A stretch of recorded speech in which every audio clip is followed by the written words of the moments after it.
Chapter 1466. Stench of Slug. Every now and again, another bomb is launched at the platform, forcing me to intervene by firing my own bomb to counter it. I can't tell if they really expect to actually do some damage, or if they're just trying to wear me down. It is tiring, having to constantly be ready. I need to keep mana in reserve at all times. Not even in reserve, I need to keep a bomb partially formed basically permanently. It occupies a chunk of my sub-brains, causes mental fatigue, and I can't ever allow my gravitational construct to drop, which occupies even more of my mental resources. Knowing the creatures of the fifth like I do, I suspect they feel very smug, confident that I'm getting tired, that my nerves are fraying, never knowing when the next bomb is going to come. I can almost picture them chuckling evilly to themselves, imagining my suffering. Of course, I'm not tired, not even a little bit. Goodness knows how many ants there are in the fortress, well over 1 million, and that will flows in a never-ending torrent, washing away my fatigue and keeping me as fresh as a daisy. The emotional burden isn't that bad, really. I mean, I'm already out here, constantly under attack.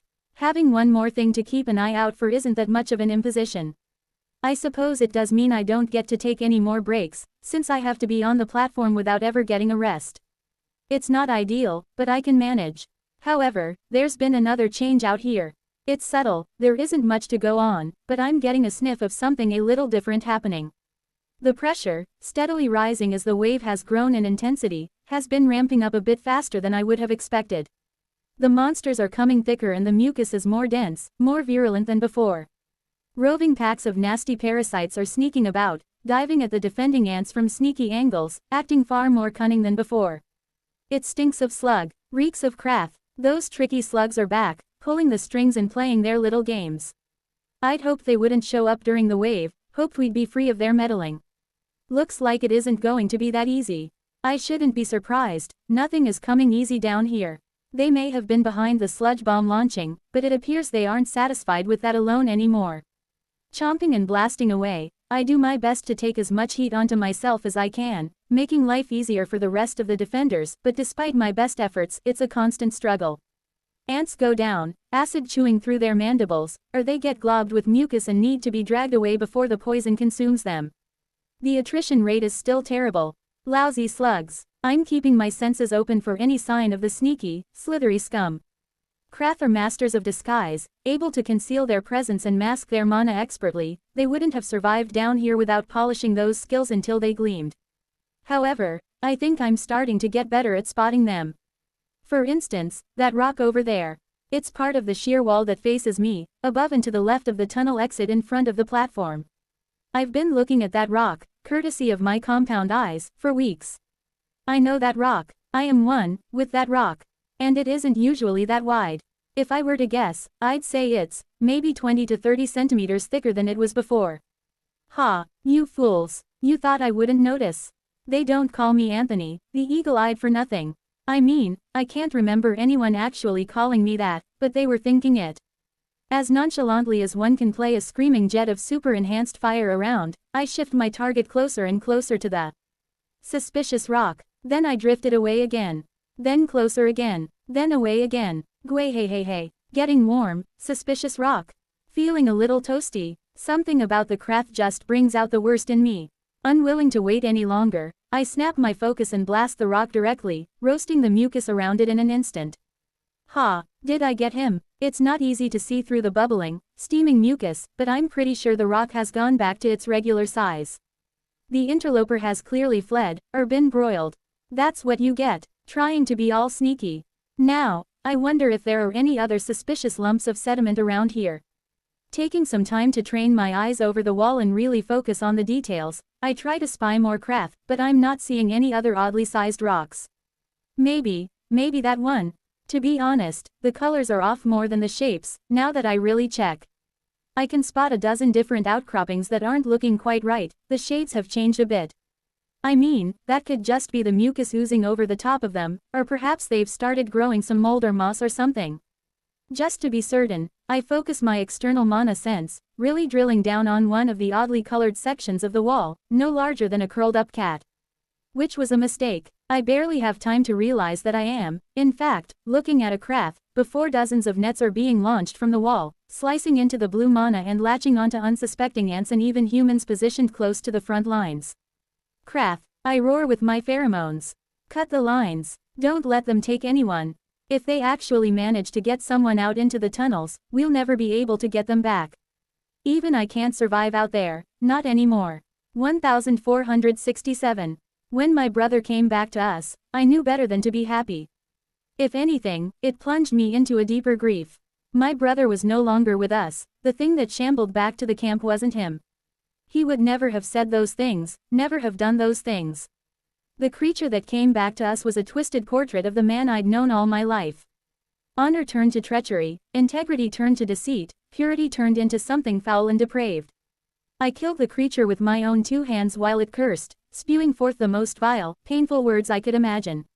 It failed to spread its taint. For that at least, I am grateful. I will make the Krath pay for what they have done. There will be justice. Final message from Altharian, leader of the 22nd Expeditionary Force, to his commanding officer. I leap forward with my mandibles snapping shut, but on their own, they aren't sharp enough to cut through the sticky, pliable line connected to these living nets. I can't exactly use Starcrusher either, it'd destroy half the platform. I spin up more Dragon's Breath, concentrating the flame as dense as I can before I turn it onto the threads. Despite being resistant to flame, like all the mucus-covered nonsense out here, from this short range, they aren't able to prevent my burning through them, but it takes too much time. Desperate ants and humans are trying to pull the victims as far into the safe zone as they can, letting the cleansed mana eat through the nets, but they have to let go before the slimes can touch them. The paralytic effect on those things is no joke, and it wouldn't be helpful to have hundreds of extra defenders lying around knocked out. Everyone is throwing themselves at the problem, trying to sever the lines, to pin down the captured targets who are already starting to vanish beneath the spreading slime netting as it encloses them. I can see the Krath now, no longer trying to hide themselves, hauling on their ropes. Sneering down at us. There are so many that I can't believe I didn't notice them earlier, dozens, maybe 100, and not all of them have nets. Shields. I roar. Not a moment too soon. Streams of potent acid are launched from the mouths of dozens of Krath using their weird variety of magic. Sizzling with potency, the acid streaks through the air as if fired from a fire hose, preparing to rain down on the platform. Shields snap into place, only to be eaten through in moments, then the next set of shields forms beneath them. The colony is almost never taken by surprise, not under Solent's leadership, and they knew this could happen. Steel netting is produced from goodness knows where and thrown over the captured, initiating a tug of war between the Krath and my siblings as they try to pull in opposite directions. I know who's going to win that war. Stronger, and with literally thousands of times the numbers, the ants are successful in dragging their people back, deeper into the platform. It won't last forever, the slimes will chew through the steel mesh eventually, but for now, we can take it as a win. I run around the platform as fast as I can, using my dragon's breath like a blowtorch, slicing through the lines as fast as I can.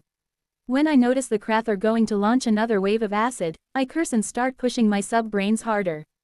The last barrage is still threatening to rain down on our heads, another blast will be too much for the shields to handle. With no time to waste, I turn my fire on the Krath themselves, and the slugs scatter. Right on time, a huge mucus bomb is launched at the platform. Damn it, really? Now, you really know how to grind my mandibles, you dang slugs. I pour more power into the gravity bomb I've been slow cooking, pumping it up as fast as I can before I launch it, packed full of the altar's blessing. Screaming out into the void, the mini black hole smashes into its target and the two spells consume each other in an immense clash.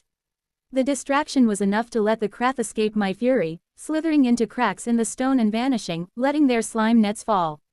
I rush up and down the line, making sure that nobody was taken. Only when I'm completely confident that every individual is accounted for do I let myself relax. I'll have to check soon and see if the other platforms have been hit. If anyone gets taken, I have no idea what I'll do, but I'll do something. What happened at the Silver City is never going to be allowed to repeat itself. My siblings will not be sacrificed. You're upset, someone notes from beside me. Of course, it's Jern.